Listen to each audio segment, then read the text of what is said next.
This is Tom Doody, middle-aged American living in New Jersey near the Lincoln Tunnel. If you were to visit my website, you would type Howdy Doody into Google. You'll find the correct spelling of the famous puppet. You then combine Tom Doody in a Google search for my site. Continuing, New York Times. This is part 2. By Nicholas Confessore. Published New York Times, November 30th, 2016. How to hide $400 million. Robert Oesterlund had sworn to a Canadian court that his immediate calculated net family property totaled just a few $1,000,000. Sarah was skeptical. She could come up with several family purchases worth more than that off the top of her head. There was the 165-foot yacht Déjà Vu that cost a few $1,000,000 a year just to keep on the water. There was the $30 million penthouse at the Toronto Four Seasons, which still is being renovated. It wasn't their only home. The Déjà Vu wasn't their only yacht. Sarah grew up in a working-class family. She did not consider herself to be a complicated person or a greedy one. Recent events in her life had, however, inculcated a newfound habit of suspicion. Her husband's tirades, frequent absences, and threats to leave left her inexorably to the day when she tailed him through the streets of Toronto and caught him picking up an interior designer for what appeared to be a romantic ski getaway. She had been with Robert since she was 25, scraping by as a cruise ship photographer. Now, as she assessed her culminating marriage and girded for divorce, she wondered what else she didn't know. Her first answers came that morning in the Bahamas, as she quickly rifled through papers of soon-to-be former vacation home. She didn't have long. The caretaker, Sarah, suspected,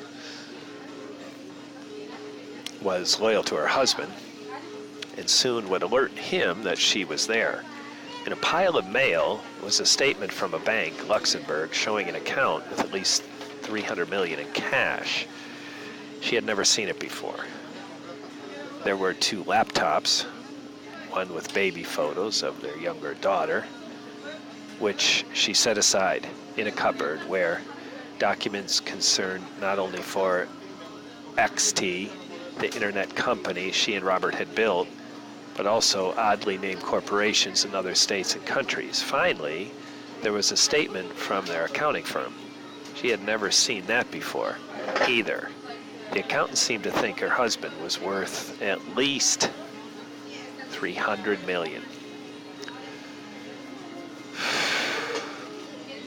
But even as Sarah was repacking her suitcase for the flight home, her family's fortune was vanishing into an almost impenetrable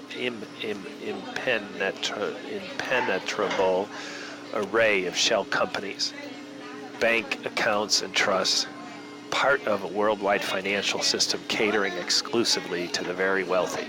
In recent decades, this system had become astonishingly effective at offshoring wealth, detaching assets through a complex layer of ownership and legal planning from their actual owners, often by hiding them in another country, created by lawyers, accountants, and private bankers operating out of a global archipelago of European principalities, former British colonies, and Asian city-states.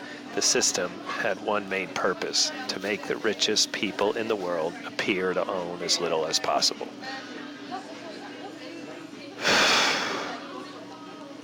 Sarah would soon learn, however, that investigating this offshore archipelago is not easy. In given $3 trillion sitting safely in the offshore financial world, effectively stateless, protected by a legion of well-compensated defenders and a tangle of laws deliberately designed to impede creditors and tax collectors. Even the United States government finds it challenging. A special Internal Revenue Service division known as the Wealth Squad, set up in 2010 to crack down on high-end tax evaders with multinational holdings, today has enough manpower to assess only about 200 cases per year.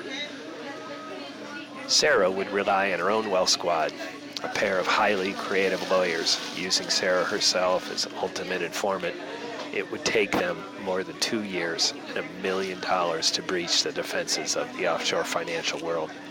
Their efforts would leave a trail, thousands of pledges court through the Canadian and the United States, revealing the inner workings of the system, extensively engineered to repel scrutiny. But much of her family's financial situation was a mystery when she first saw the bank statements on her husband's desk in the Bahamas. Sarah later told me